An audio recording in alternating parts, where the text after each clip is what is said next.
यानंतर काही मोठ्या बातम्या। पश्चिम महाराष्ट्रासाठी ठाकरेंच्या शिवसेनेचं सावध पाऊल। महाविकास आघाडी की मनसे स्थानिक पातळीवर निर्णय घ्या।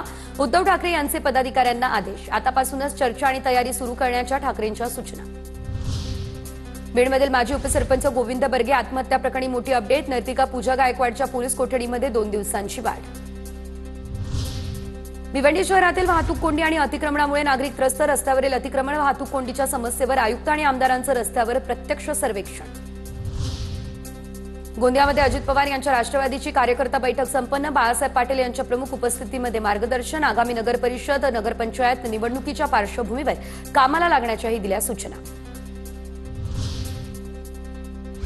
10 वर्षांनंतर पुन्हा कल्याणचा एक तरुण ISISकडे, तर दिल्लीमध्ये हल्ल्याचा कट समोर।